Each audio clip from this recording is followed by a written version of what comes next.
दोस्तों स्वागत है आपका मेरे YouTube channel pregnancy and child care TV में और मैं हूं आपके साथ श्रुति। तो दोस्तों आज का जो वीडियो है ये हर प्रेग्नेंट महिला के लिए बहुत ज्यादा जरूरी है। मैं आपसे रिक्वेस्ट करना चाहूंगी कि आप इस वीडियो को लास्ट तक जरूर देखिएगा। लास्ट तक देखने के साथ ही आपको एक एक पॉइंट जो मैं इस वीडियो में बताऊंगी ना, इस पे आपको ध्यान देना है और आपको आप जो भी गलतियां मैं बताऊंगी वो बिल्कुल भी अपनी प्रेगनेंसी में नहीं करनी है। क्योंकि देखिए कई बार क्या होता है ना, माँ की इन छोटी छोटी गलतियों की वजह से जो बच्चा होता है, जो गर्भ में पल रहा बच्चा होता है, वो विकलांग पैदा होता है, जिसके लिए माँ बाद में पछताती रहती है। क्योंकि अगर कहते हैं बचपन से ही बच्चा अगर विकलांग है, उसमें मानसिक या शारीरिक किसी भी तरीके की कमी है, तो फिर वो बाद में भी दवाइयों से ठीक नहीं हो पाता है। तो शुरुआत में ही जब माँ प्रेग्नेंट होती है तभी उसको इन चीजों का ध्यान देना चाहिए, उसको ये गलतियां नहीं करनी चाहिए जिसकी वजह से बच्चा जो है वो गर्भ में बिल्कुल सुरक्षित रहे। जब वो आपके बाद आए, 9 महीने के बाद जब वो आपके हाथों में आए, तो वो बिल्कुल स्वस्थ हो, बिल्कुल मजबूत हो और एकदम सुंदर हो। तो चलिए इस वीडियो को स्टार्ट करते हैं बिना देरी किए। इसके साथ ही अगर अभी तक आपने मेरे चैनल को सब्सक्राइब नहीं किया तो आप प्लीज मेरे चैनल को सब्सक्राइब कीजिए, आपके लिए बिल्कुल फ्री है। इस पे मैं प्रेगनेंसी और चाइल्ड केयर के ऐसे ही अच्छे अच्छे वीडियो शेयर करती हूँ जो कि आपके लिए काफी ज्यादा हेल्पफुल रहेंगे। अगर आपके परिवार में, आपके फ्रेंड्स में कोई भी प्रेग्नेंट है तो आप प्लीज मेरा वीडियो उनके साथ शेयर कीजिए और मुझे कॉमेंट बॉक्स में कॉमेंट करके बताइए कि आपको मेरे वीडियोज कैसे लग रहे हैं। तो चलिए वीडियो को स्टार्ट करते हैं। सबसे पहली चीज देखिए, जो एक माँ होती है ना, जब वो गर्भवती होती है तो उसके मन में ये सवाल आना कि गर्भ में जो मेरा बच्चा है वो एकदम सुरक्षित है कि नहीं। ये सारी जो मन में सवाल आते हैं ना, ये आना बहुत ही नॉर्मल सी चीज होती है। मेरे मन में भी आते थे, शायद आपके मन में भी ये सवाल आते ही होंगे। देखिए हम सोचना तो नहीं चाहते हैं चीजों के बारे में, पर कहीं ना कहीं कभी कोई वीडियो देख लेते हैं, कोई फोटो देख लेते हैं, तो मन में वो चीजें आने लगती है, क्या मेरा बच्चा तो गर्भ में ठीक है, उसके अंग तो ठीक से विकसित हो रहे हैं, वो तो मानसिक रूप से अच्छे से उसका जो ब्रेन है वो तो अच्छे से ग्रो कर रहा है कि नहीं कर रहा है। ये सारे सवाल जो है माँ के मन में आने लग जाते हैं। इसके बाद माँ जो होती है उसको सोचती है, घबराती है। तो इसीलिए ये वीडियो मैं आपके सामने लेकर के आई हूँ, जिसमें कि मैं आपसे बताऊंगी कि क्या ऐसी चीजें हैं, क्या ऐसी गलतियां जो आपको अपनी प्रेगनेंसी में बिल्कुल भी नहीं करनी है। इसके साथ ही मैं आपको ये भी बताना चाहूंगी कि आपको अपना खान पान कैसा रखना है जिससे जो है बच्चा जो है वो आपका एकदम हेल्दी रहे। तो फ्रेंड्स देखिए, सबसे पहली चीज जो सबसे जरूरी चीज होती है वो होती है कैल्शियम और विटामिन डी की कमी। देखिए अगर आपके शरीर में कैल्शियम की कमी होगी, विटामिन डी की कमी होगी, तो आपका बच्चा कैसे ग्रो करेगा। देखिए बच्चे की भी जो बोन्स होती है, जो हड्डियां होती हैं, जब आपका बच्चा गर्भ में आ जाता है तो जो आपका शरीर में जो भी कैल्शियम है वो बॉडी खींचना शुरू कर देती है और उस कैल्शियम से बच्चे की हड्डियां बनना शुरू हो जाती हैं। तो इसीलिए आपको ऊपर से लगातार कैल्शियम लेते रहना, ताकि आपकी बॉडी में कैल्शियम की भरपूर मात्रा बनी रहे। अगर आप अपनी डाइट अच्छे से नहीं लेंगे, आप अच्छी चीजें नहीं खाएंगी, हेल्दी डाइट नहीं होगी, आपकी बैलेंस डाइट नहीं होगी, तो कैसे फिर आपके बॉडी में कैल्शियम बनेगा, विटामिन डी की कमी हो जाएगी, तो बच्चे की हड्डियां भी कमजोर होने लगेंगी, प्लस आपकी हड्डियां भी बहुत ज्यादा कमजोर होने लगेंगी। तो देखिए हड्डियां अगर बच्चे की कमजोर होंगी तो कई बार बच्चों के हाथ पैर में विकलांगता आपको देखने को मिल सकती है। और वो जो बोलते हैं जो जन्म से जो विकलांगता होती है हाथ पैर में, वो ठीक नहीं होती है। आप लाख कोशिश करेंगे, बाद में काफी पैसा भी खर्चा करेंगे, लेकिन वो कहीं ना कहीं जाने में समय लग जाता है। तो देखिए इसीलिए आज मैं इस वीडियो में आपको बता रही हूँ, कैल्शियम और विटामिन डी, दो चीजों का आपको बहुत ज्यादा ख्याल रखना है। अपनी आपका जो खाना है उसमें आपको folic acid, vitamin, minerals, carbohydrates, protein, iron, हर चीज शामिल करनी है। आपको ध्यान रखना है आपके खाने में सारी चीजें शामिल होनी चाहिए। देखिए मैं आपसे रिक्वेस्ट करी, मैं हाथ जोड़ के हर प्रेग्नेंट महिला से ये बात कहना चाहूंगी कि आपको अपने खान पान पे बहुत ध्यान देना है। अगर आपको नहीं समझ में आता है कि आपको क्या खाना है, किस महीने में आपको क्या खाना चाहिए, तो देखिए आप मुझे इंस्टाग्राम पे फॉलो कर सकती हैं, वहां पर आप मुझे मैसेज कर सकती हैं।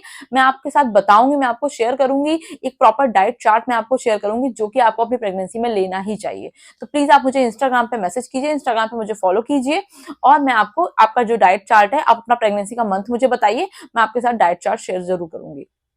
तो दोस्तों, तो ये मैंने आपको बताया कैल्शियम और विटामिन डी, लेकिन यहाँ पर मैं आपको छोटा सा जो संक्षिप्त में होता है वो मैं आपको बता देती हूँ कि कैल्शियम जो होता है वो, उसके लिए आपको दूध देखिए पर्याप्त मात्रा में आपको पीना है। दूध आपको नहीं अच्छा लगता है फिर भी आपको पीना है। आप उसमें protein powder, dry fruits powder, जिस भी तरीके से, खजूर का दूध या फिर केसर का दूध, जिस भी तरीके से कई वैरायटी में करके आप दूध को जो है वो टेस्ट बदल के दूध आपको पीना है दोनों समय, सुबह और शाम, दोनों टाइम गर्भवती महिला का दूध पीना बहुत ज्यादा जरूरी है। इसके साथ ही आपको डॉक्टर ने कैल्शियम के जो भी सप्लीमेंट दिए, जो भी आपको दवाइयां दी है, वो भी आपको खानी है, चाहे आपको जैसे भी खानी है, आपको वो दवाइयां टाइम से खानी ही खानी है।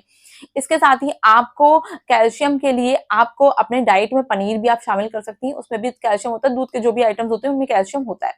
इसके साथ देखिए अगर विटामिन डी की मैं बात करूं, तो विटामिन डी के लिए देखिए आपको सूरज की धूप होती है ना, वो विटामिन डी के लिए सबसे ज्यादा बेस्ट होती है। तो आपको सूरज की रोशनी में बैठना है, आपको छत पे, बालकनी में, जहां भी आपके धूप आती है वहां पर आपको सुबह सुबह का टाइम 7 से 9 जो होता है वहां पे आपको समय बिताना है। आपको कुर्सी पे, चटाई पे, जिस पे भी आपको आरामदायक लगता है उस पे आपको बैठ जाना जाना है। जरूरी नहीं है कि आप सूरज को फेस करके ही बैठे, आप पीठ करके बैठ सकती हैं आराम से और आधे घंटे 20 से 25 मिनट तक आप धूप आराम से सेक सकती हैं। देखिए धूप सेकने से क्या होता है, एक तो आपका मूड भी अच्छा रहता है, जो आपके मूड स्विंग्स होते रहते हैं प्रेगनेंसी में, जो एक दिक्कत होती है ये भी आपको, इसमें भी आपको आराम मिलता है।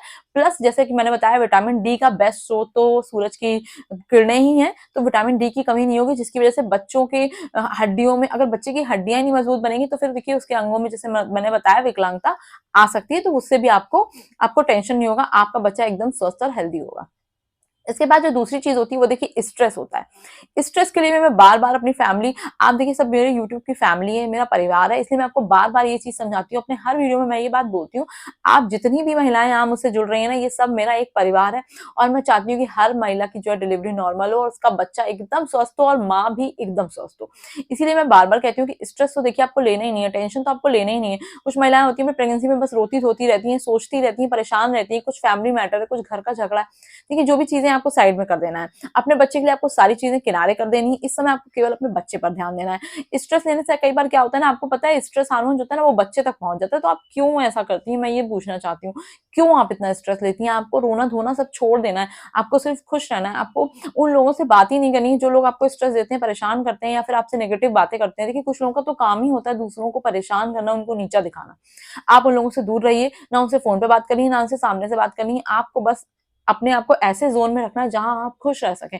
ऐसे लोगों से बात करिए, ऐसी चीजें करिए जिससे आपको खुशियां मिलती हैं, जो आपको अच्छा लगता है, उन लोगों से आपको बात करनी है ताकि आपका मूड अच्छा रहे। और जब आपका, देखिए जब आप स्ट्रेस में होंगी ना, जब बच्चा प्लेसेंटा में गर्भ में आपसे जुड़ा हुआ है, तो जैसे जो भी आप खा रही हैं, जो पोषण बच्चे तक पहुंच रहा है, तो उसी तरीके से जो आपका इमोशन है, आप रो रही हैं, आप दुखी हैं, आप परेशान है, तो बच्चा भी गर्भ में दुखी है, रो रहा है, परेशान है, वो समझता है, वो फीलिंग्स आने लगती है बच्चे के अंदर। बच्चा भी समझ जाता है कि मेरी माँ दुखी है, तो बच्चा भी अच्छे मूड में कैसे रह सकता है? पर जब अगर आप खुश रहेंगी तो बच्चा भी घर में खुश रहेगा।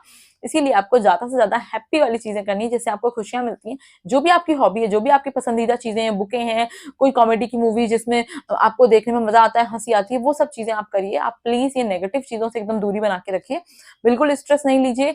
कई बार स्ट्रेस लेने से, स्ट्रेस हार्मोन बच्चे तक पहुंचने से बच्चा गर्भ में पॉटी कर देता है। देखिए ये बहुत ही डेंजर सिचुएशन हो जाती है, जिसमें जो आसपास का पानी होता है वो गंदा हो जाता है और बच्चा कभी उस पानी को पी लेता है, उसके मुंह में चला जाता है, जिसकी वजह से उसका दिमाग जो है वो डैमेज हो सकता है, उसको दिक्कत आ सकती है, मेंटली आपका बच्चा देखिए वो हैंडीकैप्ड हो सकता है। इसके साथ ही इसमें आपकी नॉर्मल डिलीवरी के भी चांसेस कम हो जाते हैं, फिर आपका सी सेक्शन डॉक्टर को मजबूरी में करना ही पड़ जाता है। तो देखिए ये कई सारे रिस्कों को बढ़ा देता है। एक छोटी सी चीज, आपने बहुत ज्यादा स्ट्रेस लिया, बहुत ज्यादा रोया धोया, बहुत ज्यादा सोचा, जिसकी वजह से ये सारी चीजें पूरी आपकी जो प्रेगनेंसी है उसके उसमें हो जाती है और पूरी प्रेगनेंसी आपकी खराब हो जाती है। यहाँ तक कि डिलीवरी के बाद फिर आपका सी सेक्शन हो जाता है, फिर उसमें भी आपको दिक्कतें झेलनी पड़ती हैं।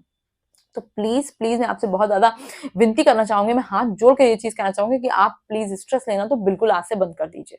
इसके बाद देखिए अगली चीज जो हो सकती है वो ये होती है कि कई महिलाएं जो होती है वो ज्यादा उम्र में कंसीव करती हैं, ज्यादा उम्र में माँ बनती हैं। अगर आपकी उम्र थोड़ी ज्यादा है तो भी देखिए बच्चे के विकलांग होने के चांसेस हो सकते हैं। ऐसे केस में आपको घबराना या परेशान नहीं होना है, आपको ध्यान में ये रखना है कि आपको डॉक्टर के टच में रहना है। ये सिर्फ उन महिलाओं के लिए नहीं, ये तो सारी गर्भवती महिलाओं के लिए मैं ये टिप्स देना चाहूंगी कि आपको डॉक्टर के टच में तो रहना ही है। डॉक्टर से लगातार जो भी अल्ट्रासाउंड टेस्ट रिपोर्ट्स जो भी डॉक्टर आपकी बता रही है वो आपको करवाना ही करवाना है। जो भी दवाइयां आपको दी जा रही है आपको टाइम से लेनी ही लेनी है। जो भी प्रोटीन पाउडर वगैरह जो भी आपकी डॉक्टर देखिए प्रिस्क्राइब कर रही है, आपके वेट के हिसाब से, बच्चे के वेट के हिसाब से डॉक्टर आपकी सारी रिपोर्ट्स देख रही है, तो वो सारी चीजों को समझ रही है। तो इसे आपको डॉक्टर को तो प्रॉपर फॉलो करना ही, जो आपके रूटीन चेकअप्स हैं आपको स्किप नहीं करने, मिस नहीं करने, दवाइयां कोई भी दिन आपको मिस नहीं करनी, दवाइयां आपको टाइम से टाइम लेते रहना है। तो देखिए ये सिर्फ उन महिलाओं के लिए नहीं है जिन्होंने ज्यादा उम्र में कंसीव किया है या जो थोड़ा लेट कंसीव किया है, ये सभी महिलाओं के लिए है जो गर्भवती हैं। इसके बाद देखिए अगली चीज क्या है, आपको किसी भी तरीके से कोल्ड ड्रिंक, कैफीन जिसमें होता है, जो चाय बहुत ज्यादा, दिन भर में चाय, बहुत ज्यादा कॉफी, बहुत ज्यादा कोल्ड ड्रिंक या फिर स्मोकिंग, अल्कोहल, शराब वगैरह, ये सारी चीजें देखिए आपको बिल्कुल नहीं करनी। इससे भी बच्चे के अपंग होने के चांसेस बढ़ जाते हैं। देखिए कैफीन तो वैसे भी नुकसान करता है बच्चे के और माँ को भी नुकसान करता है। इसके साथ ही कोल्ड ड्रिंक से क्या होता है, कोल्ड ड्रिंक नुकसान तो करती है, इसमें काफी मात्रा में शुगर भी होता है, जिससे कि आपको शुगर हो सकता है, प्रेगनेंसी वाला जेस्टेशनल शुगर हो सकता है। और इसके साथ ही देखिए ठंडी तासीर वाली चीजें वैसे भी मैं कहती हूँ कि आपको प्रेगनेंसी में नहीं लेनी है, क्योंकि फिर ये आपकी नॉर्मल डिलीवरी के चांसेस कम हो जाते हैं। देखिए मैं ऑलरेडी इस पे वीडियो बना चुकी हूँ कि आपको कौन सी चीजें खानी चाहिए जिससे कि आपको नॉर्मल डिलीवरी में मदद मिल सके, तो वो वीडियो आप मेरे चैनल पे जाकर चेक कर सकते हैं अगर आप भी चाहते हैं कि आपकी डिलीवरी नॉर्मल हो। इसके बाद देखिए अगली चीज हो सकती है बहुत ज्यादा लाउड म्यूजिक, बहुत ज्यादा शोर शराबे वाली जगह, अगर बहुत ज्यादा डीजे तेज बज रहा है या बहुत ज्यादा शादी पार्टी में आप जाती हैं तो आप क्या करना है, जहाँ पे बहुत तेज म्यूजिक बज रहा है वहां से थोड़ा दूर आपको हट जाना है। बहुत ज्यादा शोर शराबे में भी रहने से क्या होता है, बच्चा जो है वो अंदर डिस्टर्ब होता है और देखिए उसके विकलांग होने के चांसेस हो सकते हैं, बहरापन जो होता है वो बच्चे में आ सकता है। तो आपको इन चीजों से दूर रहना है। बहुत ज्यादा थम थम करके ढम ढम करके डीजे की जो साउंड होती है ना, उससे आपको दूर रहना है। और इसके साथ ही अगर आपको खुद भी बहुत ज्यादा लाउड म्यूजिक सुनना पसंद है, हेडफोन्स लगा के आप बहुत लाउड म्यूजिक सुनते हैं फुल वॉल्यूम पे, तो प्लीज आप म्यूजिक सुन सकते हैं, पर बहुत ही लाइट म्यूजिक, हल्का म्यूजिक, वॉल्यूम एकदम धीमे करके, जो कि भीनी भीनी सी आवाज होती है ना, वो उस साउंड में आपको म्यूजिक सुनना है। आपको बहुत ज्यादा लाउड म्यूजिक जो है वो सुनना आज से ही बंद कर देना है, क्योंकि ये भी बच्चे को अंदर डराता है, उसके हार्ट बीट को भी तेज करता है, प्लस बच्चे के बहरेपन के चांसेस भी हो सकते हैं। तो देखिए ये खतरे के निशान जो मैंने आपको बताए, ये 5 वो संकेत हैं जो आपको ध्यान देने हैं, आपको बिल्कुल नहीं करने हैं। 5 वो चीजें हैं जो आपको बिल्कुल नहीं करनी, जो कि आपके बच्चे को जो है गर्भ में अपंग बना सकते हैं। कोई भी माँ नहीं चाहेगी कि जो बच्चा है उसका पैदा हो तो उसके हाथ में आए तो उसको कुछ दिक्कत या बीमारी होती है, क्योंकि देखिए जब बच्चा अगर आपके हाथ में आया और बच्चा बीमार है तो माँ उससे ज्यादा बीमार हो जाती है, माँ उससे ज्यादा परेशान हो जाती है। बच्चा तो छोटा सा है, वो तो दर्द सह ही रहा है, किसी तरीके बता नहीं सकता है, पर माँ तो हर चीज को समझ सकती है, वो महसूस कर सकती है। तो मैं नहीं चाहती हूँ किसी भी महिला के साथ ऐसा हो, इसलिए आज ही आप इस वीडियो पे ध्यान दीजिए, इसको पूरा देखिए, इसकी बातों को समझिए। जो भी आपके मन में सवाल उठता है आप मुझे कमेंट बॉक्स में कमेंट करके पूछिए। इंस्टाग्राम पे आप मुझे फॉलो कीजिए, वहां पर आप मुझसे बात कर सकते हैं। आपके मन में जो भी सवाल हो आप मुझसे पूछ सकते हैं। तो आज के वीडियो में बस इतना ही। आई होप आपको मेरे वीडियोस अच्छे लग रहे होंगे। प्लीज मुझे कमेंट बॉक्स में कमेंट करके बताइए कि आपको मेरे वीडियोस कैसे लग रहे हैं। तब तक मेरे बाकी वीडियोस को लाइक कीजिए, शेयर कीजिए और मेरे चैनल को सब्सक्राइब कीजिए। मिलते हैं नेक्स्ट वीडियो में। Thank you for watching.